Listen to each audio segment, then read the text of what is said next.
Jnana-tmirandasya Jnananjana-shalakaya Chakshurunmilitam yena Tasmai Shri Gurave Namah. Mukham karati vachalam pangum langate girim Yat kripatamaham bhande Shri Gurum Dinataranam Panchakalpatarubhyascha Kripa sindhubhya eva cha Patitanam pavanebhyo Vaishnavebhyo namo namaha. Shri Krishna Chaitanya Prabhu Nityananda Shri Advaita Gadadhar Shri Vasadi Gaura Bhakta Vrinda. Hare Krishna Krishna Krishna Hare Hare Hare Rama Rama Rama Hare Hare.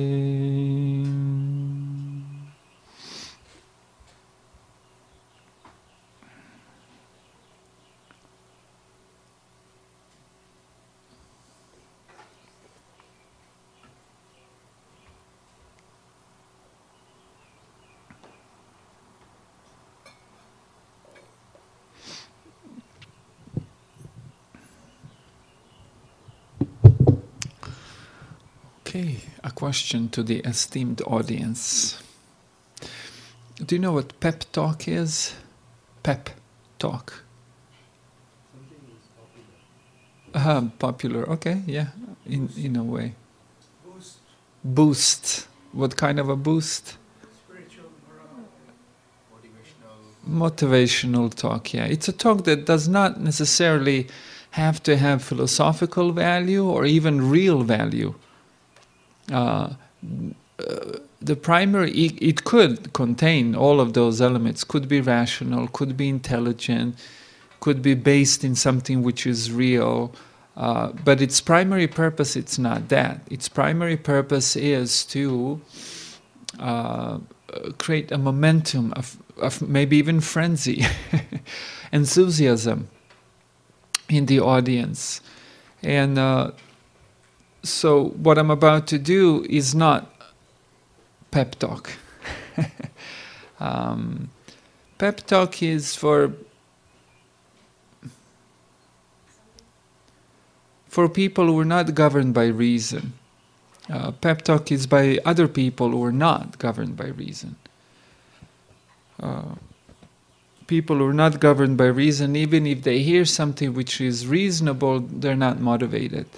So for them, what's required is pep talk. And that's also okay. There's plenty of such people. Actually, some people would even say that majority of people are on that level of requiring pep talk rather than some good logic and reason.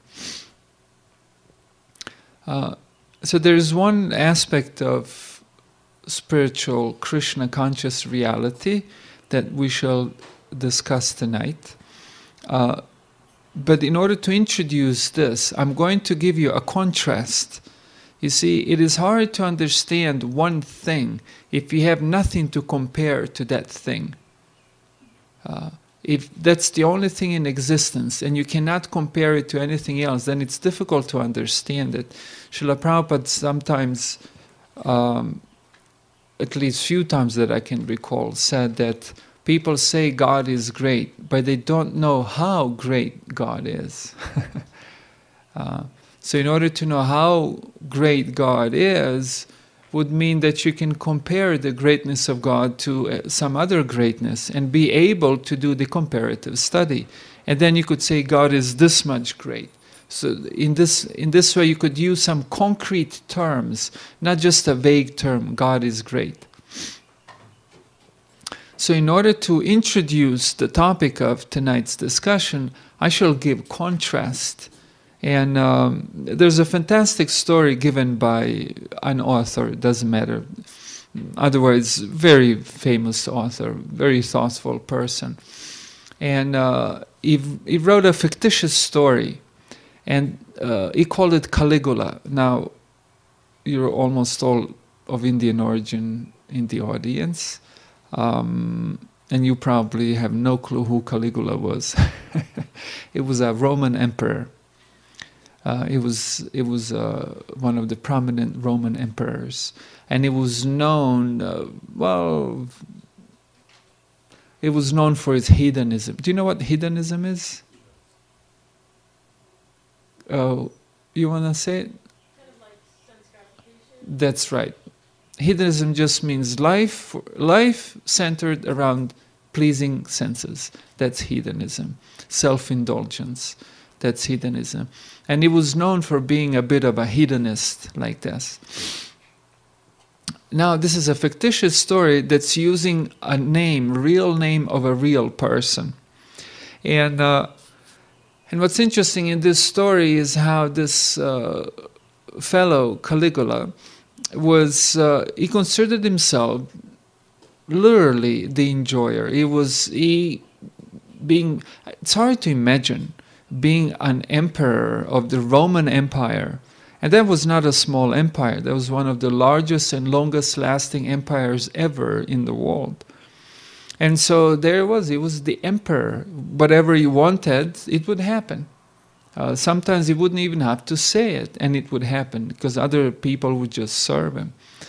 And so one who is prone to this type of illusion, thinking themselves the center of the universe, can in this kind of situation very easily become extremely egocentric, thinking of themselves as the center of the universe. And so in this way, Caligula, this is a fictitious story, even though Caligula did exist. So when I say Caligula, I'm referring to this fictitious story, made-up story. And he considered himself the center of everything, the enjoyer.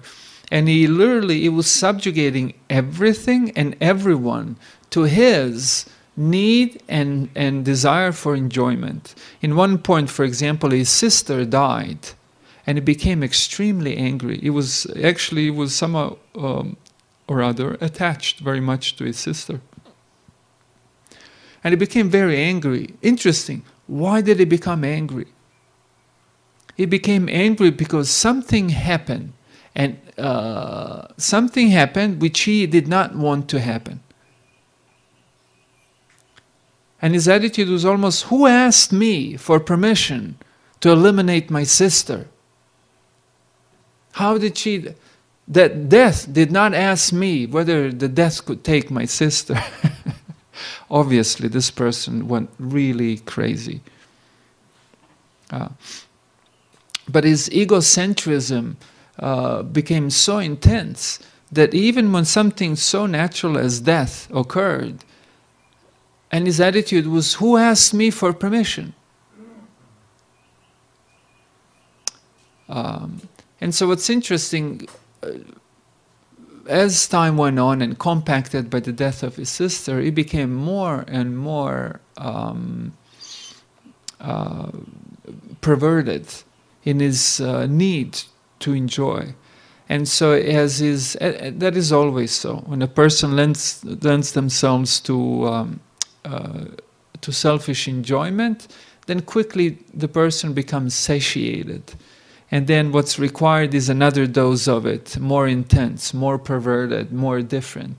And in this way the person becomes more and more immoral and more vulgar.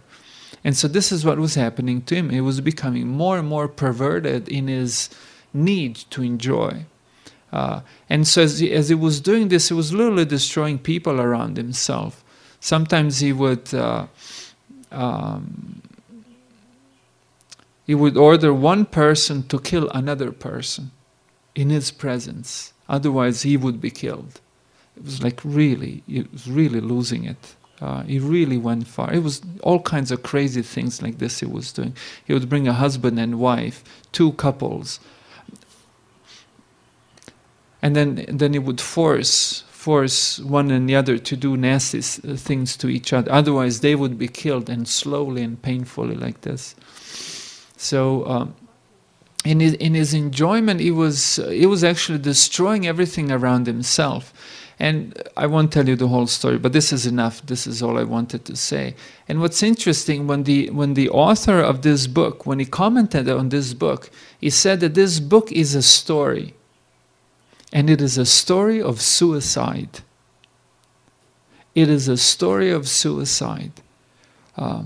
Interesting. He was killing other people. He was subjugating everyone and everything to his selfish enjoyment. But the author who made up this story, he said, no, this is a story of suicide. Why suicide?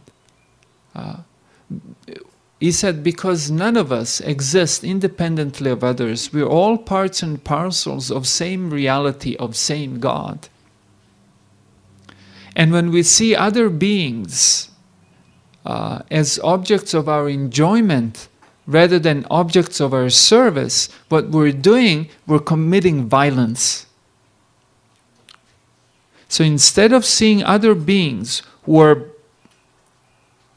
integral part of the same reality that we share, we're all parts and parcels of the same reality and of the same Heavenly Father, if we were to use Christian terminology. So that's something like a hand turns against the foot. And the hand really becomes annoyed by the foot, takes an axe and chops it off. That's an act of suicide. That hand, although it's not chopping itself, it's chopping part of itself. The leg is not separated from the arm. And so the person who has no spiritual vision, who has no holistic vision, will become envious of other beings. Will see other beings not as objects of their service, but will perceive other beings as mere means to their own ends, selfish ends. And so even though it appears that this is a story of the perversion of Caligula, the author says, no, this is a story of suicide. So, in other words, what is the lesson of this story? This is a lesson that in Krishna consciousness we hear 20,000 times a day. Namely, that our constitutional position is that of a servant of a servant of a servant of Krishna's servant. And when we perceive anyone in any other way, we're actually committing not violence, but suicide, which is actually violence against the other person, but ultimately violence against our own very selves. But in illusion, we do not see it.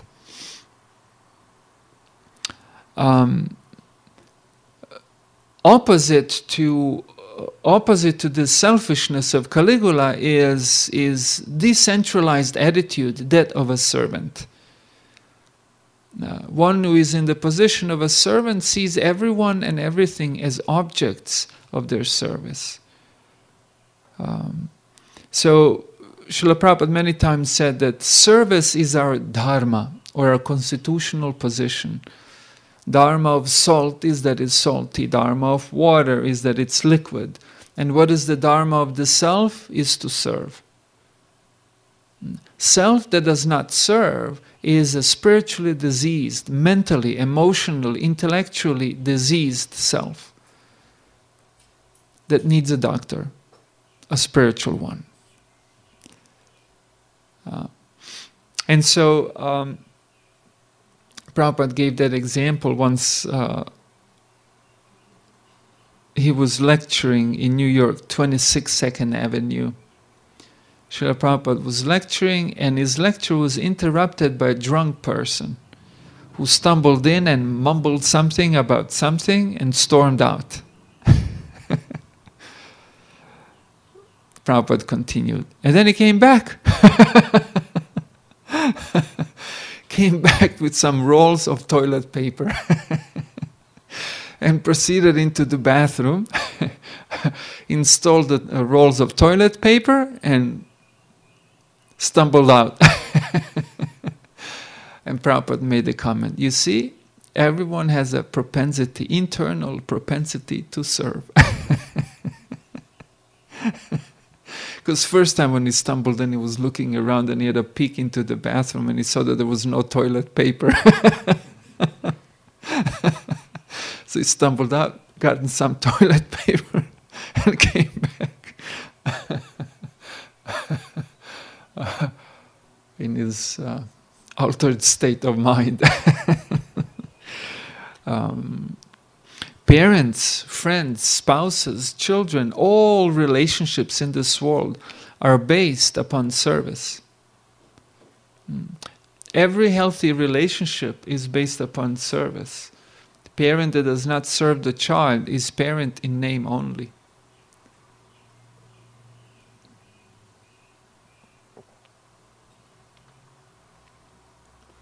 Friend that does not serve a friend is a friend in name only.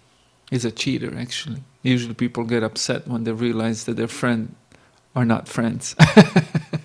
That their friend is not friend. That their friend does not care about him, so he gets very upset, disillusioned about it. So healthy state of consciousness is that state in which the person voluntarily gives up their freedom for the sake of the loved one. We celebrated Mother's Day yesterday. Okay. Sorry, I travel a lot, and so to me everything becomes a blur.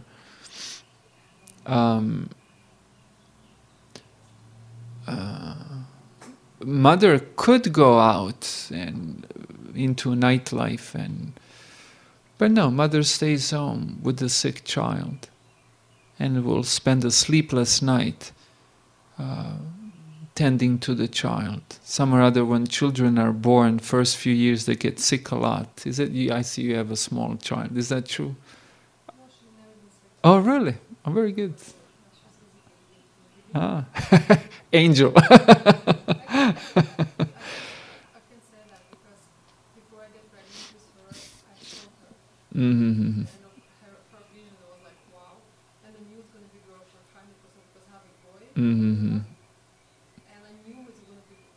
My husband was like, how do you know? I was like, I just saw her. Well, that's not good, because now I need some other example. And yeah, I thought that because all of the friends that I have, I'm 44, so all of my friends, they have, and relatives, they have children. And when they're really young, the kids, quite often they get sick, they get fevers, and then for a day or two they have a fever, and then mother's there all night making sure that the fever doesn't go too high, and etc., etc. Anyhow, the point is that that the real friendship, real relationship, is based on this attitude of a servant, and a morally, emotionally healthy person is the person who will give up their freedom for the sake of the loved one. If they don't do that, then the relationship breaks, like that.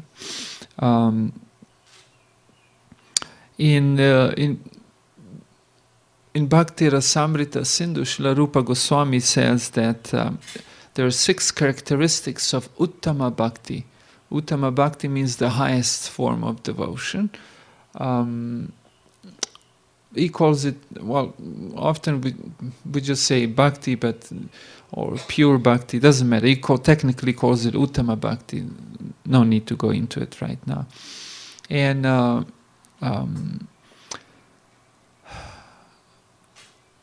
what's interesting, I'll just mention 2 qualities. One is Krishna Karshini, that this bhakti, this devotion, this giving up of freedom for the sake of loved one, and specifically here, the act where the devotee does that for the sake of Krishna, for the sake of the deity, for the sake of the Lord, it is the only thing that attracts Krishna.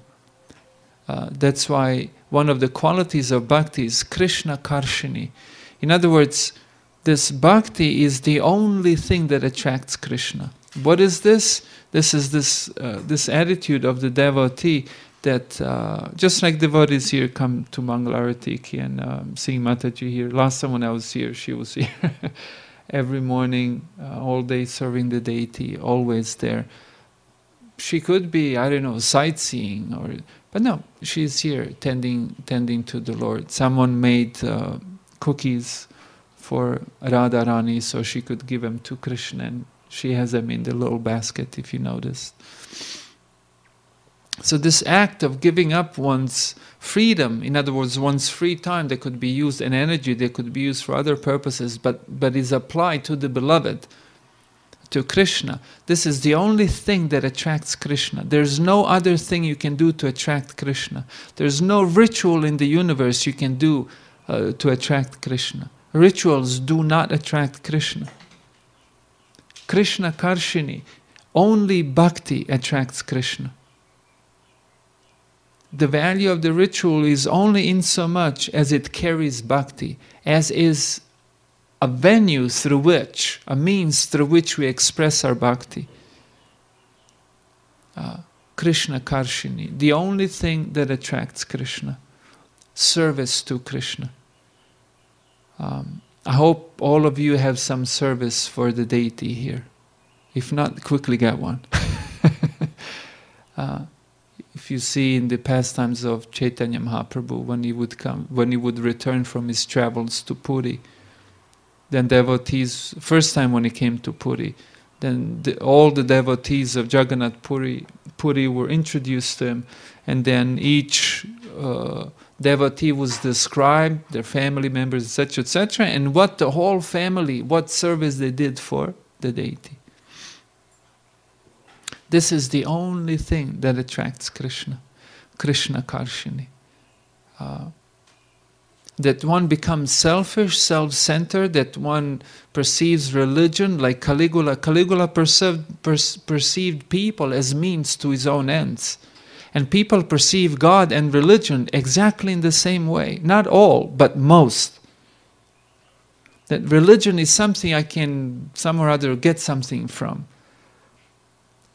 My sons and daughters will become doctors if I do this. God will bless me with a prosperous life, etc., etc. This is not as bad as what Caligula was doing, but in the essence was the same thing. As Caligula was perceiving others as means to his own ends, in the same way, people who don't have proper understanding of what religion is, that's exactly how they relate to God and to religion. And they're completely missing out. They're completely missing out on what religion has to offer. And specifically here, what Krishna consciousness has to offer. People ask sadhus for blessings, etc., etc., but the blessing is, that this is what materialists cannot understand, that service and bhakti is the blessing.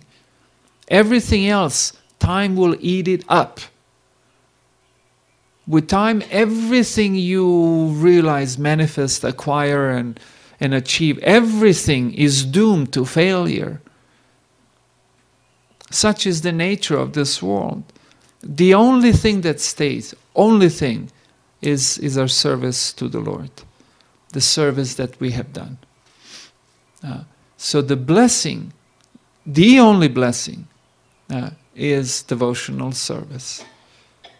And this is what carries us over to the eternal spiritual existence. Otherwise we take yet another birth and another birth and another birth.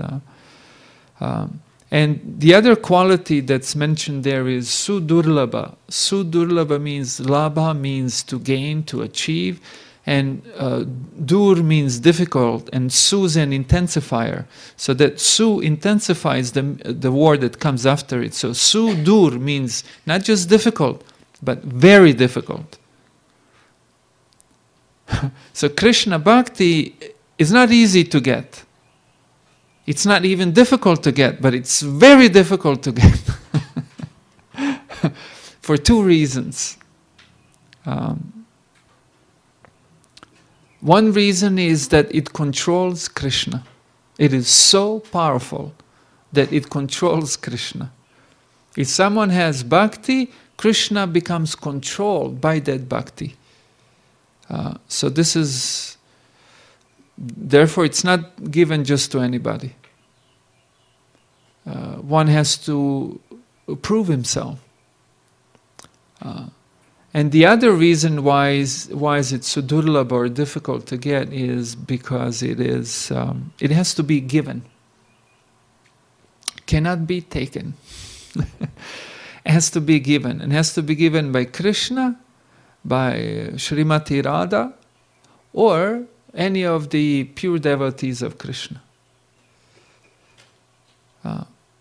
Of course, sometimes people, when they hear this, they say, oh, then I don't have to do anything, I just have to wait. No, we have to earn the blessings. We have to do our best to earn the blessings of Krishna, Srimati Radha, Vaishnavas, etc., etc. And then when they see us really wanting it and diligently serving, then the blessings come. And in this way, a person gains Krishna bhakti. So this is very much opposite to the Caligula's attitude. If I may, now I'll quote another person, he's an author. By tradition, he's a Christian. Relatively famous author. And he wrote a beautiful 2 paragraphs on this topic, and I'll just read them quickly. He said, the purpose and result of freedom, the purpose and result of freedom is service. It sounds to us at first like a contradiction, like a paradox. Great truths very often present themselves to us in the first place as paradoxes. It is by this same truth that God frees our soul, not from service, not from duty, but into service and into duty. And he who mistakes the purpose of his freedom mistakes the character of his freedom. And for God's sake, people do this all the time, even when they come to religion.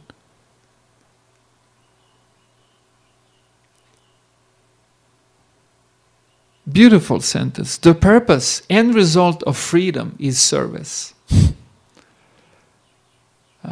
And one who has mistaken this has mistaken the character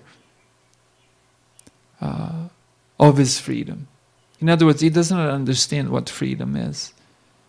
It's like Caligula is actually committing suicide, even in the name of religion. The second paragraph. When the ice has melted upon the plain, and it is only when it finds its way into the river and flows forth freely to do the work which the live water has to do, that it really attains to its freedom. Only then is it really liberated from the bondage in which it was held while it was fastened in the chains of winter. In other words, water was ice, but now the spring has some waters melting and it's freely flowing down. The same freed ice waits until it so finds its freedom. And when man is set free simply into the enjoyment of his own life, simply into the realization of his own existence, he has not attained the purposes of his freedom. He has not come to the purpose of his life. Claim your freedom in service.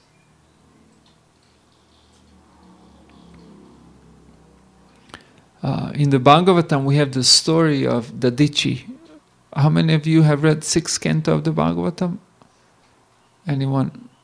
6th canto of the Bhagavatam you have? Oh, you haven't? Okay. Not many readers at this temple. You have to read, that's another thing. To practice Krishna consciousness properly, you have to read regularly. Now, some people who are more Brahminical, they will read more. Those who are less Brahminical would will read less, but it's important to read regularly Srila Prabhupada's books, so we understand Krishna consciousness. In the 6th canto of the Bhagavatam, story of the Dadichi Muni is given.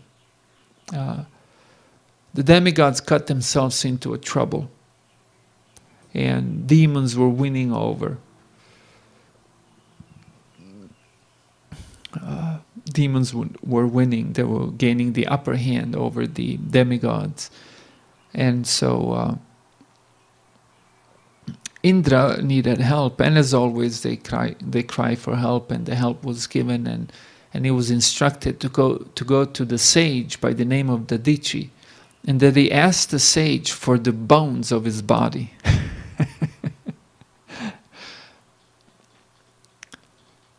And if the sage gives Indra the bones, then out of these bones he can, with some mantras, manufacture a kavacha, a shield, a protection. And so Indra, accompanied by some demigods, went to the Dadichi Muni. They approached, offered obeisances, explained the situation, and asked for his bones. By the way, he was still alive. And what's interesting, first Dadichi wanted to see what's the purpose exactly, why do they want the bones? He was ready to let him take his bones. That means he was ready to lay down his life. And at first the Dadichi Muni noticed that their reason was not wholly pure. In other words, that there was an element of attachment to material things, material life, and their current situation. So he chastised them a bit, as a sadhu should do. Sadhu shouldn't flatter, but should speak the truth. So he did them a favor, and he told them that they're a little bit in illusion. And then he agreed, and he told them, you can take my bones. And his reasoning was that life is very, very, very temporary. When you're 10, you think life is very long. When you're a teenager, you think life is very long. You get into 20s, then 30s, then 40s, then 50s, and you know, my God. Right? Older you are, time just goes faster and faster. And you see, like, life is very temporary. So this was the first thing he said, life is very temporary. Anyways, this body will be taken away from me. Now I have an opportunity to use this body for a higher purpose. This is an amazing opportunity. Go ahead, take my bones. It's not described in the Bhagavatam exactly how they got the bones. But this was his reasoning. And so I'll just read to you a few things that are written, just a couple of quotes from that section of the Bhagavatam. In one of the commentaries, Srila Prabhupada writes, Chanakya Pandit says, Sannimitte varam tyago, etc., etc., etc., etc. Everything within this material world will be destroyed, and therefore one should use everything for good purposes. If one is advanced in knowledge, he must always be prepared to sacrifice anything for a better cause. Like Dadichi, it only makes sense. Anyways, this body is going to go away. So might as well, while you have it, use it for something which is actually good. Not just mere maintenance, because you're going to drop that anyways. Once we joke, we saw these people exercising. I also exercise a little bit, some yoga asanas and like that. But we were joking, some people exercise. No matter how much you exercise, you still die. So if one is advanced in knowledge, he must always be prepared to sacrifice anything for a better cause. At present moment, the entire world is in a dangerous position under the spell of a godless civilization. The Krishna consciousness movement needs many exalted, learned persons who will sacrifice their lives to revive God consciousness throughout the world. We therefore invite all men and women advanced in knowledge to join the Krishna consciousness movement and sacrifice their lives for the great cause of reviving God consciousness of human society. But this is how a person of an advanced consciousness will think. They'll think, here's an opportunity. Here's an opportunity to use my body and that which is surrounded by it for greater good. And Srila Prabhupada points out a tremendous need in the modern world, a God consciousness. And Srila Prabhupada is inviting all people of knowledge to therefore utilize their body, their resources, their time for this cause. Not to merely live to anyways die. What's the use of that? Do something good with your time. Srila Prabhupada gave us tremendous mission. There's so much to do. Every one of us should ask ourselves, what's my contribution? What's my meaningful contribution? Not symbolic contribution, but what's my meaningful contribution, solid contribution to this mission? Or are we simply living to just die anyways? So this was the logic of the Dadichi Muni, and Srila Prabhupada very specifically put it in very specific terms for us. He's inviting all intelligent people, men and women, to join this Krishna consciousness movement and use their time and energy to revive God consciousness in this world.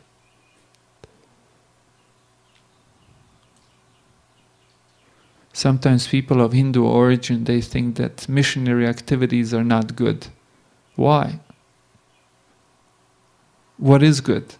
Just waiting to die? There's a tremendous need for spiritual consciousness and culture and education in this world,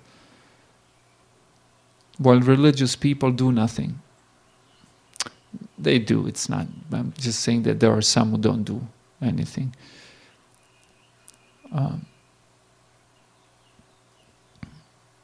In ISKCON, most devotees actually do quite a bit. Then a verse, translation of a verse from that section. This is Dadichi speaking, Muni. O demigods, one who has no compassion for humanity in its suffering and does not sacrifice his impermanent body for the higher causes of religious principles or of eternal glory is certainly pitied even by the immovable beings. What are the immovable beings?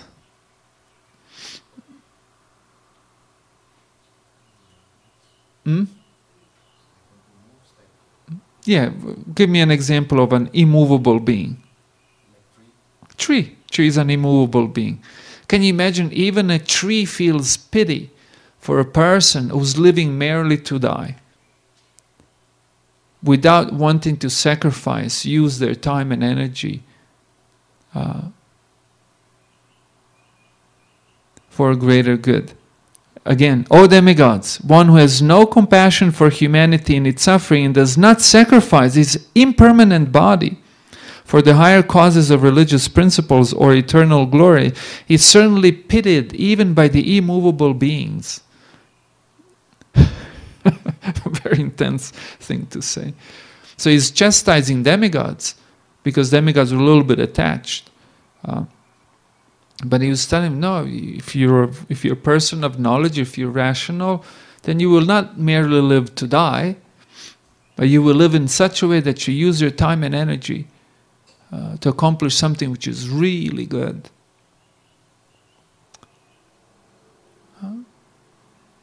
And as we read this, then we're also challenged. We're also being chastised by Dadichi Muni. When we read this, okay, he's telling this to demigods, but he's telling this to us also.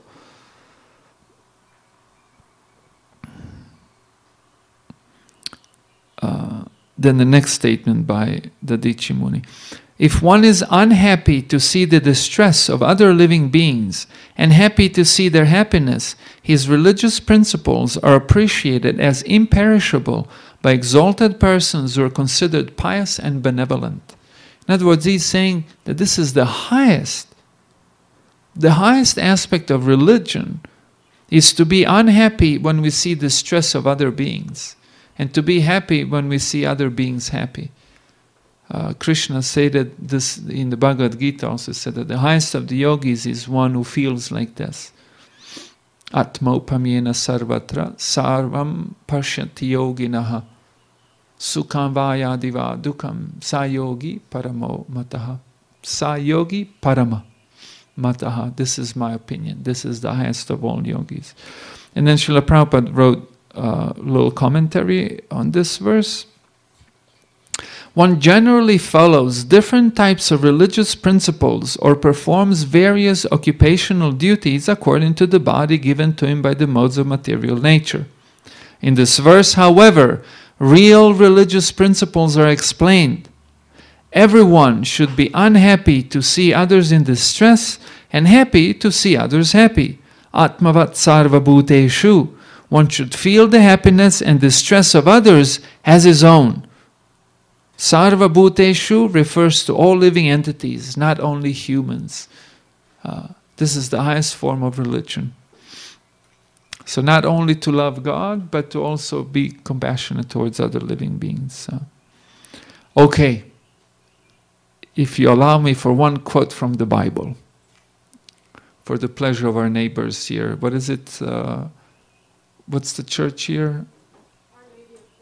Our Lady of Perpetual Help. Okay, they'll be very happy with me quoting this now.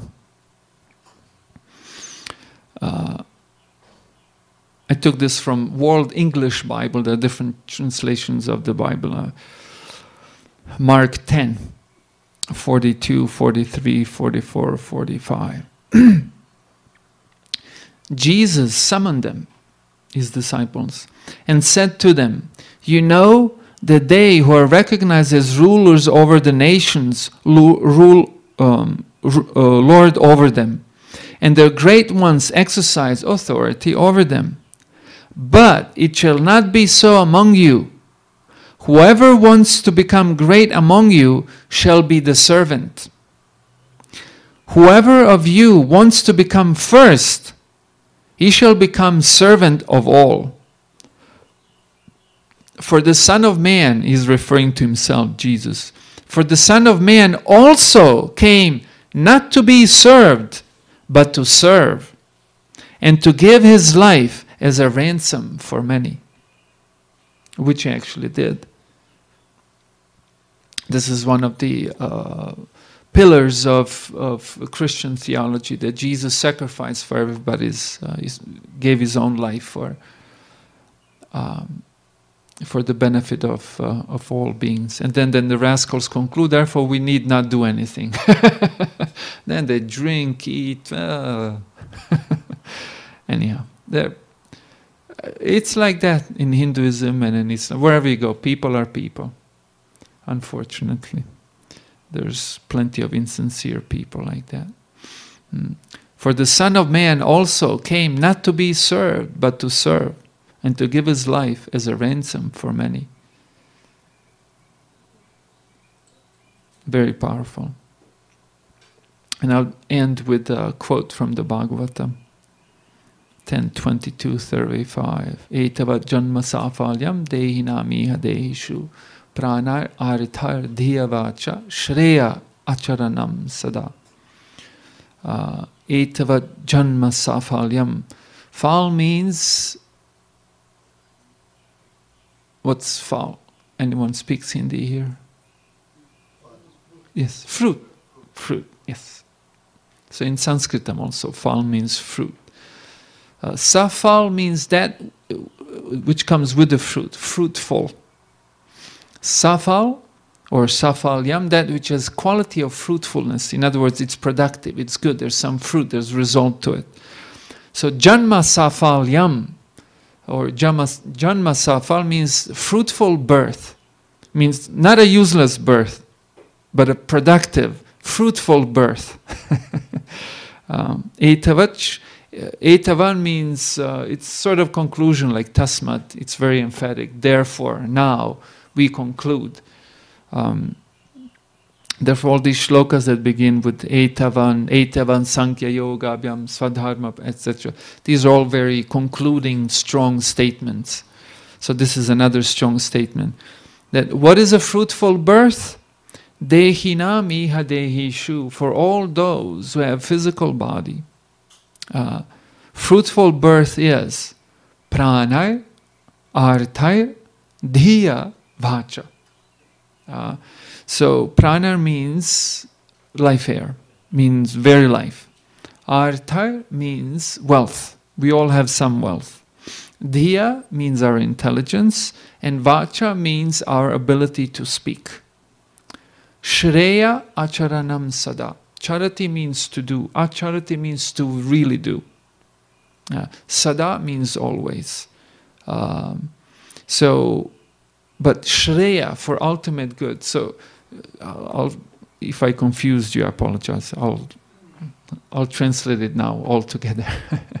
So this verse means that the fruitful birth is the birth in which one uses one's wealth, one's intelligence, one's ability to speak, one's very life for the ultimate benefit of others. And here the term uses shreya. There is preyas and shreyas, Prabhupada would say. Shreyas refers to preyas refers to immediate result, and shreyas or shreya refers to the ultimate end result.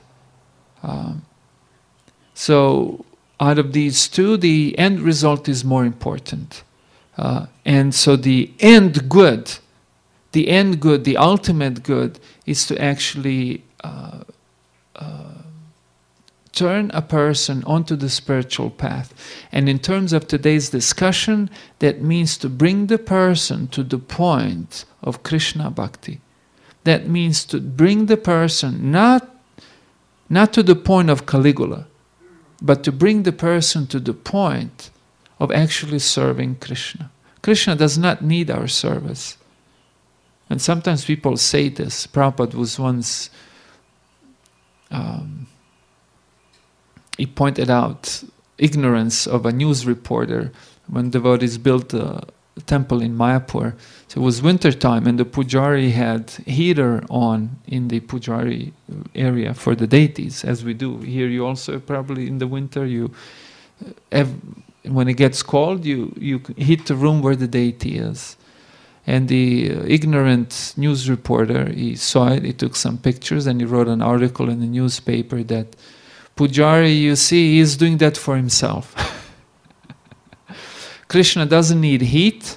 He is God. He doesn't. At least he understood that much. The deity is not just a statue. But he said, God doesn't need heat. He's above it all. So Pujari therefore must be keeping it there for himself, so he's selfish. He's not a pure bhakta. And Prabhupada pointed out this mistake. This is materialistic concept.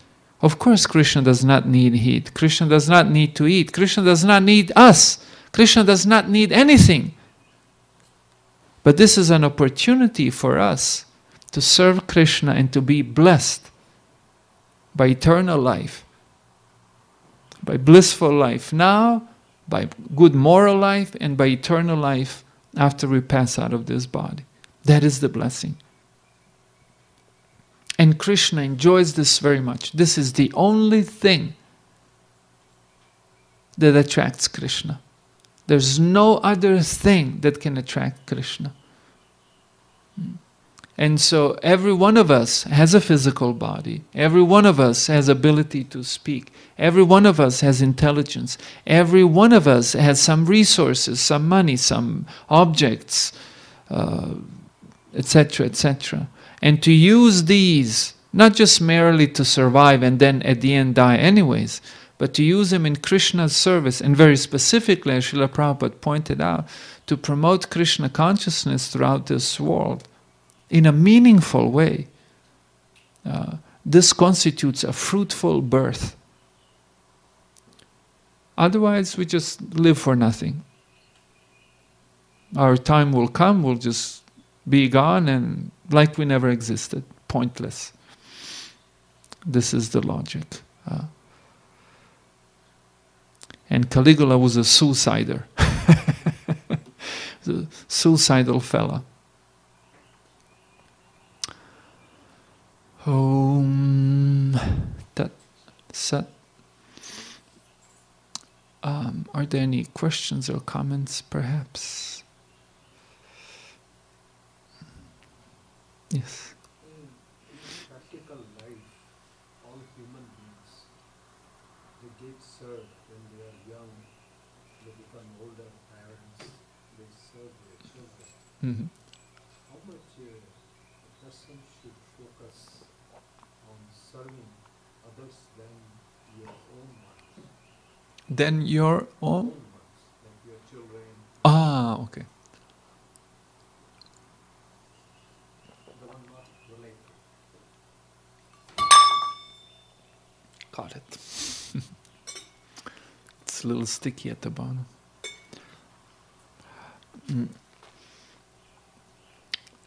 Well, from this presentation, we ought to understand that, like this last verse of the Bhagavatam, we have to understand that there's two types of service. The service that is in and of itself useless. In other words, if we're helping someone simply survive till they die, then again, we have not done anything. If we're doing that to ourselves, just helping ourselves survive so we die anyways, that's relatively pointless. And if we're serving others by helping them do the same, that's not much of service. That's why the service has to be Shreya. In other words, there has to be ultimate good. And the ultimate good is that the soul wakes up from this hedonistic, self-centered, pointless, illusory existence and starts to serve Krishna. Starts to serve others, but in such a way that they actually receive permanent benefit. So therefore, Bhagavatam says, Guru nasasyat, svajana nasasyat, daiva nasasyat, janani nasasyat. You should not be a guru, you should not be a deity, you should not be a father, you should not be a mother. Svajana, you should not be leader of any people unless you can help the people under you be saved from the cycle of birth and death, repeated birth and death. And this is the thing that mundane person does not understand. It's a very strongly logical statement. So, when, of course, if we have children, etc., we have duties towards them. But our primary duty, like the Bhagavatam says, is to set them on the path of liberation, namely Krishna consciousness. That they also come to the point of bhakti, or devotional service. That's the primary duty, and that is the reason why we feed them, etc., etc. Of course, we brought them to this world, so we have to take care of them physically, mentally, emotionally, etc.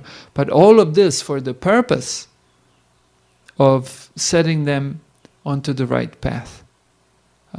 And so as we do it with our own svajana, we all, svajana, our own people, our own family, etc., etc.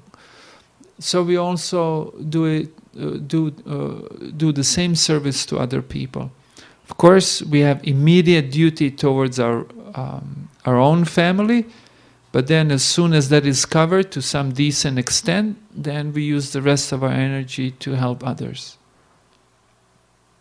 And that's a glorious existence. And that's existence that by the way, Krishna in the Bhagavad, he concludes at the end of the Bhagavad-Gita that this is the highest service you can do. the highest service you can do for Krishna is to help conditioned souls progress on the path of devotional service, so they can realize their eternal existence. Otherwise, they take another birth again, and whatever you've done, where is it? All gone. The same soul has to again go to school, get a job, be cheated, cheat others, get ahead in work, some or other survive, have bones broken in car accidents, and all the things that happen to people. So that's the balance. Is that okay? Thank you. Okay, anything else perhaps? There are 9 processes of bhakti, right? So is there anything category-wise best or good or? No, there is no best. There is, sometimes it's stated that Shravanam and Kirtanam are the most important. But they're most important for those who are not completely developed in pure bhakti. And so, Jai Prabhupada. Thank you. Hare Krishna.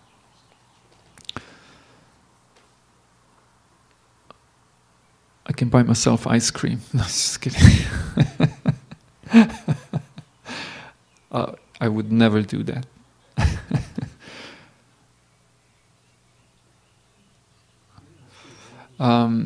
Just if 1 second, I apologize. Actually, I just made a lie. It would be more than a second. It would be some number of seconds. So, therefore, for such people, it is stated that Shravanam and Kirtanam, hearing and chanting, is most important in the sense that everything else develops from that. For example, if you meet a person who's not familiar with Krishna consciousness, so if you meet a person who does not know what really religion means, which is most of the religious people, unfortunately, they need to hear and chant a lot, not just go to the temple, do the hatchet thing, drop some donation and leave. That's wonderful. But by only doing that, they're never going to get anywhere. They have to hear and chant. From that, everything develops: spiritual strength, knowledge, renunciation, goodness, clarity of thought, transcendence. Everything comes from it. Inspiration to serve. Everything comes from it. Shravanam and Kirtanam. When devotees would, Prabhupada's disciples, when they would ask Srila Prabhupada for help with their problems in spiritual life, Prabhupada wouldn't even begin to consider their problem if they were not regularly hearing and chanting. That means you chant Hare Krishna, you come with devotees in Kirtana, you speak about Krishna, you glorify the Lord, and then you hear about Krishna, about the process of Krishna consciousness. You read the Bhagavatam, read Bhagavad-Gita every day. And then from that, everything else will come. Service to the deity, service to the movement, service to the mission, service to other people, service to the Vaishnavas, non-Vaishnavas, smaranam, remembering of Krishna all the time. Ultimately, Atma Nivedanam, inspiration to give one's whole existence, one's very being, to lay down at the lotus feet of the Lord. But otherwise, they all equally potent. Just in the case of the person who's not fully spiritually mature, then Shravanam and Kirtanam are the root of everything. Yes. In modern day's world, where I see that in a country like Syria, where 600,000 people have been killed, and there are 6 million homeless, does one perceive the role of the government as combatants in this suffering? Interesting question. Not completely directly related to the discussion, but also related, yes. Srila Prabhupada pointed out many times that government is like parents and citizens are like children. And government, actually, if you look at the modern governments, or any government is a person, or most often a group of people, who have been given the power by the majority of people to serve the majority of people. And what's interesting, how often the government forgets that. And they take this attitude that we own you. You do what we want you to do. But in Krishna consciousness, in Vedic culture, in Vedic tradition, in Vedic thought, we all understand that we're a servant of a servant of a servant of Krishna's servant. Guru is not owner of the disciple. Guru is a servant of the disciple. Once Srila Prabhupada was giving a lecture in Melbourne, and for some reason students were really rowdy and aggressive, to the point that once they even had to escort Prabhupada out through a back door because they're getting so violent. And Prabhupada was speaking about Varnashrama Dharma and how Brahmins are the top class, and how Kshatriyas are second class, and third class, fourth class, like that. And then someone from the audience shouted, fully angry, "And what do you think? You're first class, huh?" Challenging. And Prabhupada became very intense. And then in all humility he said, "No, I'm a servant. I'm a fifth class servant. I'm servant of all." And he said it with such sincerity that there was just pin drop silence in this huge auditorium.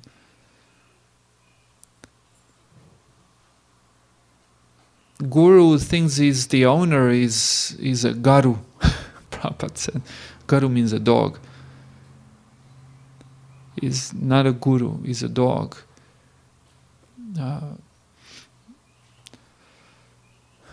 So government is also a servant, like parents serve the child. Even when the child is irreasonable, etc., etc., all child needs protection. And according to Bhagavatam, Srimad Bhagavatam, governments of Kali Yuga will become exploitive, and so it has already come to be to a large extent. Interestingly enough, in India, way worse than in America. American government, to me, seems to be much better, taking better care of people than Indian government. In India, unless you can bribe someone, you don't get too far. Means the government's still quite unhealthy spiritually.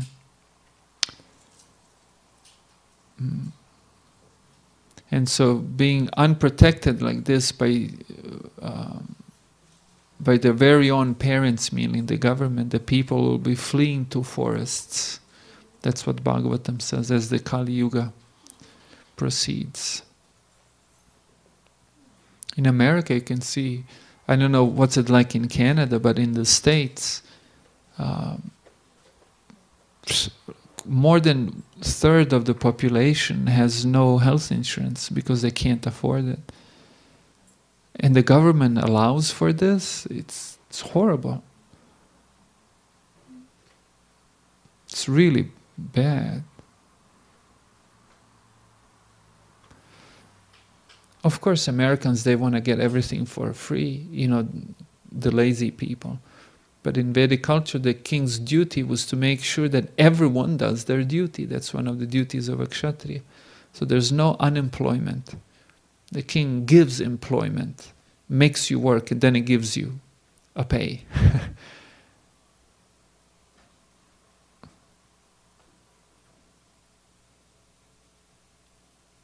Prabhupada said another difficulty is that we have made these humongous governments, but it's easier if you have smaller kingdoms.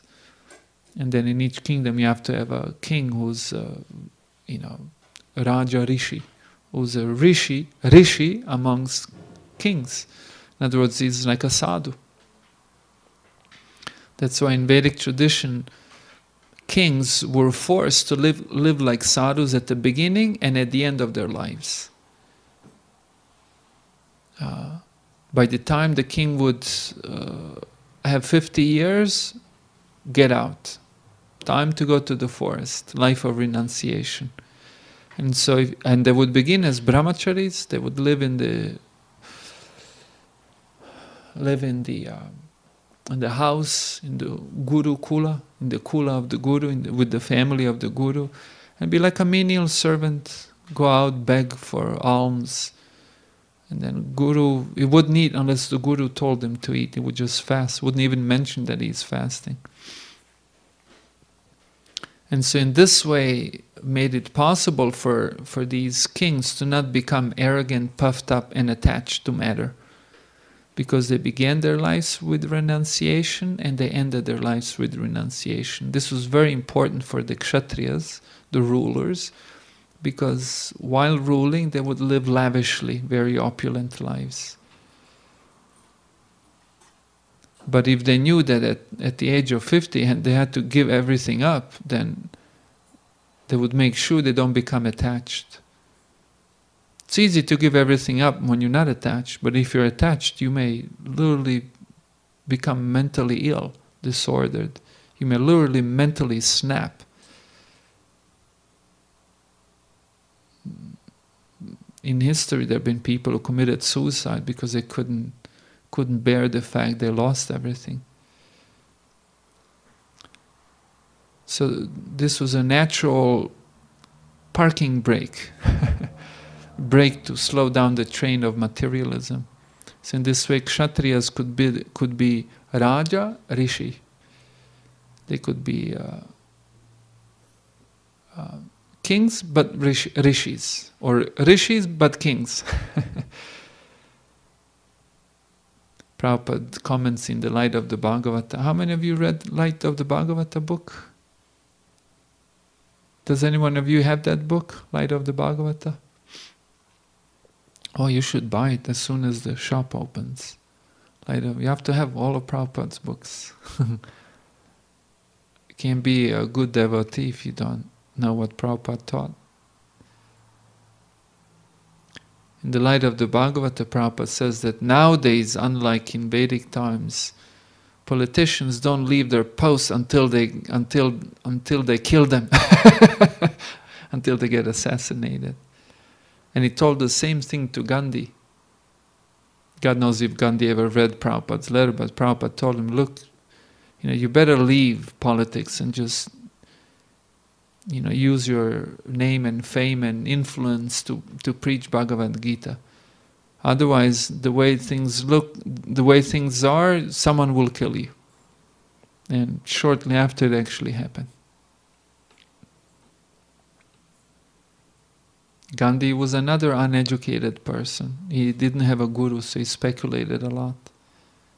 So he used his meager knowledge of Bhagavad-Gita for political purposes. Which was, of course, he helped a lot of people, and a lot of people are very grateful. But has any one of you read Gandhi's commentaries on the Bhagavad-Gita? Oh, really, really bad. Really, it's so offensive towards Krishna. Even the newest devotee in ISKCON knows better. Now it's everywhere on the internet. You can download PDF file for free.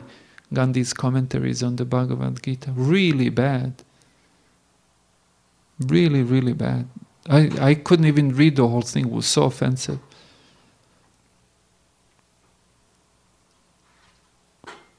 But that's because he didn't have a guru, so he just speculated.